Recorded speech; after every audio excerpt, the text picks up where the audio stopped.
Hi there, welcome back. Today I'm talking about don't blame the victim of narcissistic abuse. You know, victims often don't realize that they're in a relationship with a narcissist. They don't understand that they're under a thumb of a person who has the serious NPD, Narcissistic Personality Disorder.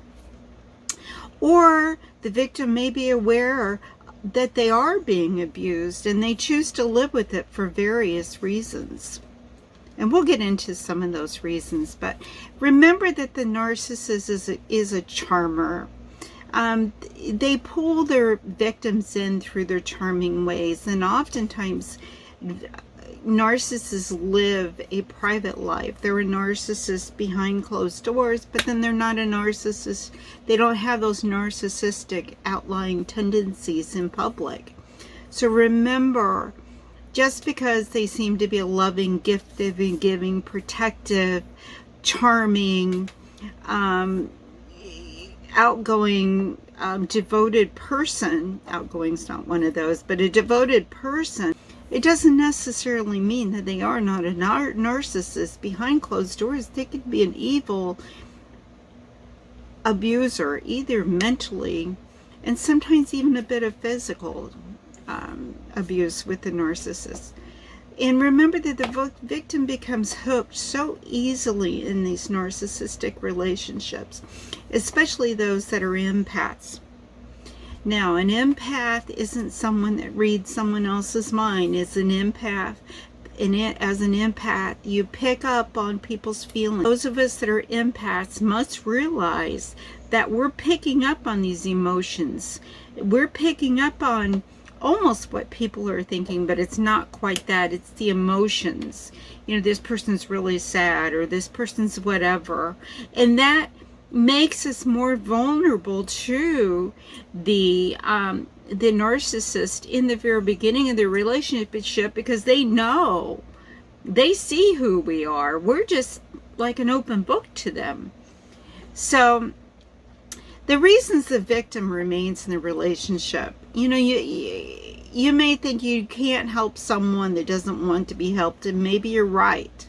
I can remember when I had not fully recovered from the narcissistic relationship, and some of the words that were said to me were, wow, you really messed up with this. Wow, you really need to heal. So on and so forth. And I just didn't understand that. I thought, what healing do I need to do? Or where am I still in the treads of this relationship? And it took some time for me to realize that I needed to take care of myself. I needed to grow myself. I needed to learn what I loved in life. I needed to learn how to just be happy, to just be. That's hard to do in today's society, by the way, in the culture, is just to be happy, just to be, just to be. We are always thinking we have to do. And for women especially, that we have to do for others. And yes, it's okay to give and to care, but we have to set those boundaries so that we're not caring so much that we don't take care of ourselves at all. And that we don't care so much that we're actually feeling a boatload of anxiety that we don't need to take upon ourselves. So let's talk about the most common reasons that victims remain in this toxic narcissistic relationships. First of all, the victim doesn't want to hurt the person that previously showered them with this incredible love, this incredible compassion and love and sense of you are my soulmate love. And they don't want to turn around, the victim doesn't want to turn around and hurt that person that they once knew. Even though that person is no longer there, it's really hard to get to the reality, the sense of they're not there anymore. They also don't want to accept the fact that they're being abused. The narcissist has gaslighted them so many times in many situations where the narcissist says you're crazy, or you're just oversensitive, or you're making this up and you're blowing this up, you're making a mountain out of a molehill. And You know, who's going to believe you? Think about this. You've got this problem, and I wouldn't be the way I am if it weren't for you being who you are. Gaslighting, my goodness. And after it happens over and over and over again, unfortunately, some people, and I was one of them, started to believe some of these little lies and stories. Also, there's a level of fear in some of the victims' lives. In my situation, I was afraid I was going to lose my children, so I didn't even let my children know that I was being abused. I protected them from that because I wanted them to have a better life. I didn't want them to think about their father as abuser. I was always concerned I was going to lose custody of my children. I was fearful of losing everything in life, to be honest. So I hung on to the relationship because I kept thinking if I act a certain way and I say a certain thing, that it's going to help this relationship get better.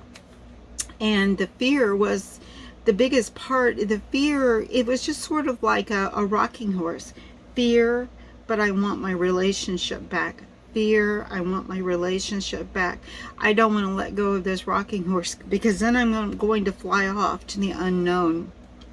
So, you know, the main thing, as I said, that I'm talking about today is help that victim. Don't blame them for the narcissism.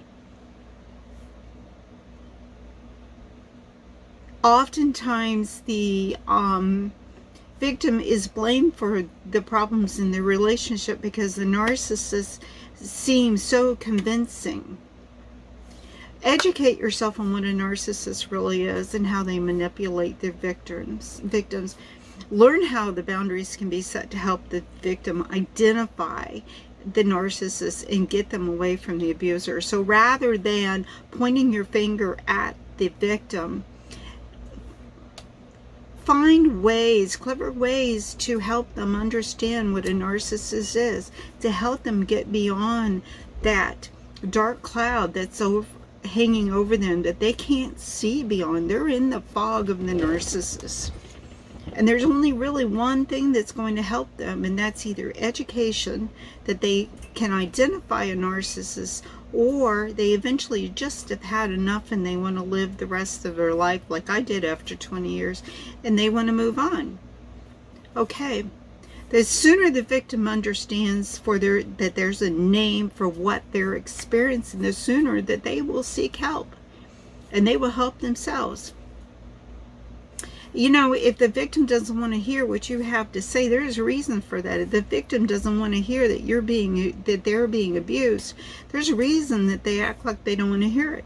Either they're still wanting to cover up, or they're in a state of denial, or they trust in that relationship, that marriage and that family life, and they still vision that, and that's still what they want, and they can't let that go, because when they let that go, what are they going to have? So remember that the narcissist is already validating their behavior with the victim. And they're doing this several ways, and one is through the flying monkeys. And I will link to some of my prior videos that talk about the flying monkeys and the gaslighting at the end of this video. But that narcissist already has his or her herd of flying monkeys that trust in him and trust in that they're correct, and the abuser is actually the victim in this situation. And in other words, the narcissist portrays the victim as the one that's abusing, or the one that's neglecting, or the one that's lying. And they turn that fault, which is their own fault, away from themselves, and they place it on the victim. So there's a whole troop of people that already believe that the victim is the cause and the root of everything.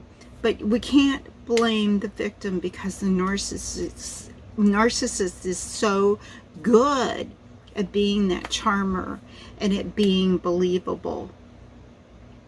And we just need to educate ourselves. And if we believe and by any chance that someone is in a narcissistic relationship and they're a victim, I think the best thing we can do is help educate them as to what a narcissist is.